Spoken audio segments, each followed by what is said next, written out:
Aujourd'hui, on a fait une tarte fraise rhubarbe, donc qui se compose d'une pâte sucrée avec en bouche quelque chose de croustillant, sablé.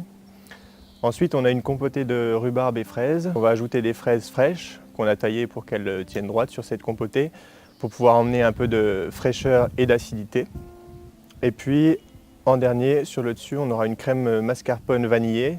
Et puis après, on aura un petit décor avec des fleurs de bourrage du jardin qui est juste derrière moi. Au niveau de la pâte, on commence par mettre le beurre et le sucre ensemble au batteur. On les laisse bien sabler ensemble pour avoir quelque chose de vraiment pommade. Ensuite, on va ajouter un mélange de jaune d'œuf et d'eau à cette préparation. Pareil, on mélange au batteur. Et puis on ajoute la farine en dernier avec une pointe de sel pour relever toujours la pâte.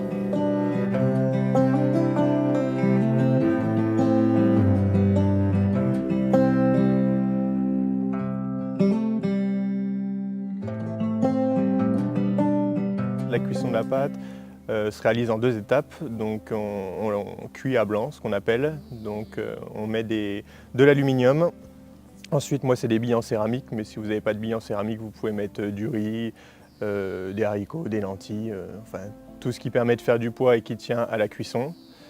Donc on cuit cette pâte à 220 degrés, environ 20 à 25 minutes, pour que la pâte se tienne. Ensuite, on enlève ses billes, ce qui évite que la pâte gonfle, et puis on la laisse colorer 5 minutes après au four, toujours à 220 degrés.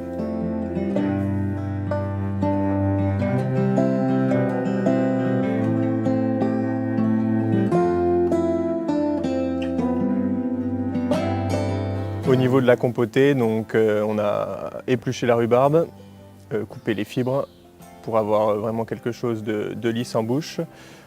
On a ajouté les fraises, donc coupées grossièrement en quartiers, et puis la cassonade est mise à compoter tranquillement sur le feu.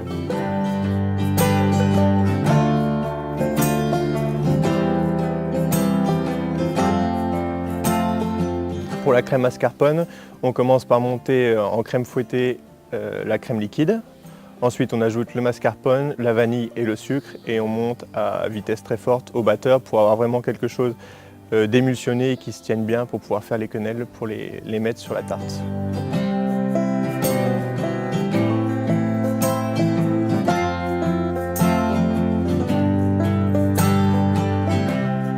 Le résultat final, on va avoir une pâte vraiment croustillante, la compotée de rhubarbe qui va amener et de l'acidité et du sucre, les fraises qui vont apporter de la fraîcheur, de l'acidité, la mascarpone qui va apporter un peu de gras, de l'onctuosité et puis le petit goût de vanille sympathique.